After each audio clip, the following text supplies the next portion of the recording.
સુરતના ડિંડોલીમાં ભાઈ બહેનના પવિત્ર સંબંધોને કલંકિત કરતો એક ખૂબ જ શરમજનક કિસ્સો પ્રકાશમાં આવ્યો છે। અહીં ધોરણ 8માં ભણતી 13 વર્ષની બાળકીને તેના ભાઈએ ગર્ભવતી બનાવી હોવાની ઘટના બની છે। ડિંડોલી વિસ્તારમાં ભાઈ બહેનના પવિત્ર સંબંધને લાંછનરૂપ ઘટના પ્રકાશમાં આવી છે। મજૂરી કામ કરતા દંપતી 4 મહિના પહેલા કામ ઉપર ગયા હતા ત્યારે તેમના 16 વર્ષના પુત્રે તેની 14 વર્ષની બહેન પાસે સેક્સની માંગણી કરી બળજબરી કરી વાસના સંતોષી હતી। આ અંગે માતા પિતાને કહ્યું તો જાનથી મારી નાખવાની ધમકી આપી તરુણે બાદમાં વધુ 2 વખત દુષ્કર્મ કરતા કિશોરી ગર્ભવતી બનતા અને 4 દિવસ અગાઉ કિશોરીને પેટમાં દુખાવો થતા હોસ્પિટલ લઈ જતા સમગ્ર ઘટના પ્રકાશમાં આવતા સગા દીકરા વિરુદ્ધ માતાએ ડિંડોલી પોલીસ મથકમાં દુષ્કર્મની ફરિયાદ નોંધાવતા પોલીસે કિશોરની અટકાયત કરી છે। ડિંડોલી પોલીસ સ્ટેશન ખાતે એક ગુનો નોંધવામાં આવેલ છે, જેમાં પોક્સોની કલમો સાથેની સેક્શન્સ એડ કરી અને ગુનો નોંધવામાં આવ્યો છે, જેમાં જે ભોગ બનનાર છે એ નાની 13 થી 14 વર્ષની દીકરી છે। આ ઘટનામાં આ દુષ્કૃત્ય આચરનાર વ્યક્તિ છે એ કાયદાના સંઘર્ષમાં આવેલ બાળ કિશોર છે અને એ પોતે આ દીકરીનો સગો મોટો ભાઈ છે। આ ઘટના જ્યારે બની હતી ત્યારે એના ઘરમાં કોઈ હતું નહીં, બંને મા બાપ બહારે કામ કરવા જાય છે।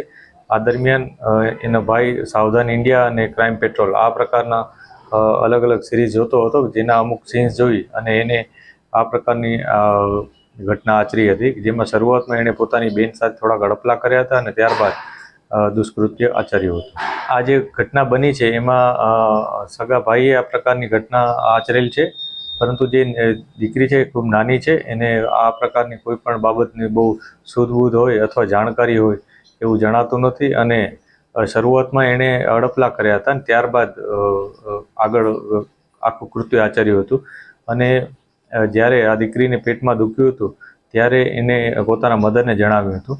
એના મધર એને મેડિકલમાં ચેકઅપ માટે લઈ ગયા ત્યારે ત્યાં એ લોકોને ખ્યાલ આવ્યો હતો કે દીકરી સાથે આ પ્રકારની ઘટના બની છે। જે અનુસંધાને તેઓએ મેડિકલમાંથી જે પોલીસને જાણ કરવાની આવે એ જાણ કરી હતી। પોલીસને જાણ કર્યા બાદ શરૂઆતમાં જે કાયદાના સંઘર્ષમાં આવેલ બાળ કિશોર છે એની આઈડેન્ટિટી આ લોકોએ છુપાવી હતી, પરંતુ ઊંડાણપૂર્વકની પૂછપરછમાં અમને ખ્યાલ આવ્યો હતો કે આમાં સમગ્ર ઘટના પાછળ એમનો સગો મોટો ભાઈ જ છે કે જેણે આ કૃત્ય આચરેલ છે। સમગ્ર ઘટના એક તપાસ માંગી લેતી ઘટના છે કે જેમાં કોઈ આ પ્રકારનું કૃત્ય આચરનાર એ પોતે પણ કાયદાના સંઘર્ષમાં આવેલ બાળ કિશોર છે અને કોઈ પણ જાતના અમુક પ્રકારના સીન હોય છે અથવા અમુક પ્રકારની જે સિરીઝ અથવા અમુક પ્રકારના મૂવીઝ હોય છે જેનાથી પ્રભાવિત થઈ જતા હોય છે, પરંતુ આ સમગ્ર સાયકોલોજીકલ વિભાગની ઘટના છે, જેમાં અમે આ માટે જે સાયકોલોજીના જે એક્સપર્ટ હોય છે એનો પણ સંપર્ક કરી રહ્યા છીએ અને એનો દ્વારા પણ આમાં કંઈક અમને જો માહિતી મળે તો એની અમે તપાસ કરી રહ્યા છીએ।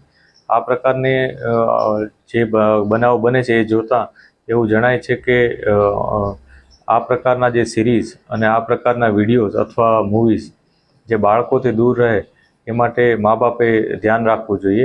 મા બાપ જ્યારે બહાર કામ કરવા જાય છે ત્યારે બાળકો પાછળથી કયા પ્રકારના વિડીયોઝ જોવે છે, મોબાઈલમાં શું જોવે છે, એ પ્રકારનું ધ્યાન ચોક્કસ રાખવું જોઈએ। આ ઘટનામાં પણ આ જ્યારે ફક્ત સિરીઝની વાત નથી, પરંતુ રાતના જ્યારે એમના ફાધર ઘરે આવતા હતા ત્યારે એના ફાધરના મોબાઈલમાં પણ એણે પોતે જે બાળ કિશોર છે એણે પોતે ફોન જોવાનો પ્રયાસ કરેલો હતો। એટલે આ પ્રકારની વસ્તુ પણ પોલીસની સામે આવી છે, પરંતુ જે એવિડન્સના પોઈન્ટ્સ છે એ અમે તમામ વેરીફાઈ કરી રહ્યા છીએ અને એને તપાસમાં આગળ અમે કન્સિડર કરીશું। પરંતુ લોકો માટે આ ચોક્કસ એક મેસેજ છે કે લોકોએ આ પ્રકારના ઘટના ઘરમાં જ ન બને એ માટે ખાસ કાળજી રાખવી જોઈએ, જેથી પોતાની નાના બાળકો દીકરીઓની સેફટી રાખી શકે।